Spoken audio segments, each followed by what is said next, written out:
Praise the lord. దేవుని నామానికి మహిమ కలుగును గాక. ఈరోజు దేవుని వాక్యంలో నుండి మత్తయి సువార్తలో ఓ మాటను మనం ధ్యానం చేసుకుందాం. ఈ నా మాటలు చొప్పున చేయు ప్రతివాడు తన బండ మీద ఇల్లు కట్టుకొనును అని బైబిల్ చెప్తుంది. మనము సహజంగా ఇల్లు కట్టే సమయంలో మనము ఇల్లు పునాది బాగుండాలని బేస్మెంట్ వేస్తాం.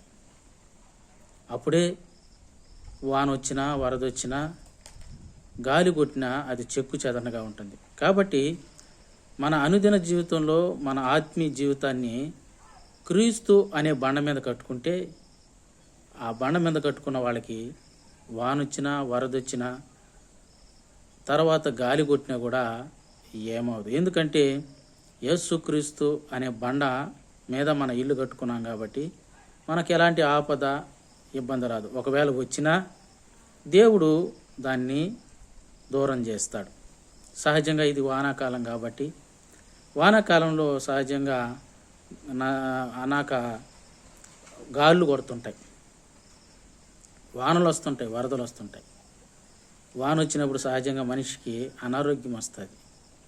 అనారోగ్యం వచ్చినప్పుడు ఎక్కడికి వెళ్తామంటే హాస్పిటల్కి వెళ్తాం. కానీ యేసు ప్రభుని ప్రార్థన చేసుకుని వెళ్ళినప్పుడు ఆయన ఆ వాన ద్వారా వచ్చిన అనారోగ్యాన్ని యెహోవా స్వస్థపరిచి స్వస్థత అనుగ్రహిస్తాడు.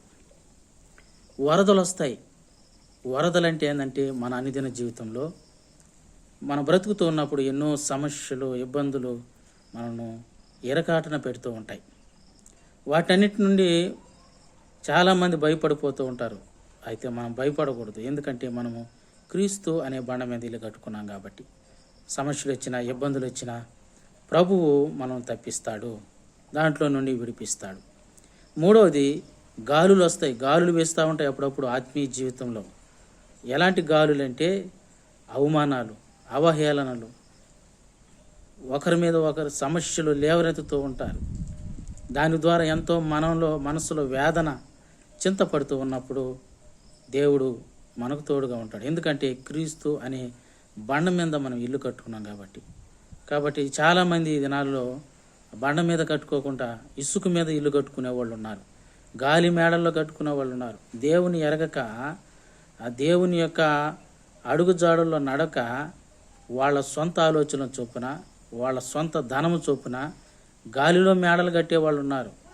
అవి ఇసుక మీద కట్టిన ఇల్లు లాంటి సమానం.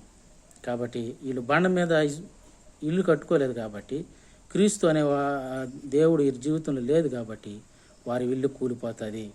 కాబట్టి మనం ఎప్పుడైతే క్రీస్తు అనే బండ మీద మన ఇల్లు కట్టుకుంటామో, ఆయన చెప్పిన ప్రతి మాట ప్రకారం నడుచుకుంటామో, దేవుడు మనను, మన కుటుంబాన్ని ఆశీర్వదిస్తాడు. అట్టి కృపను మీకును, మీ ప్రజలకును, మీ బిడ్డలకును దేవుడు అనుగ్రహించునుగాక. ఆమేన్.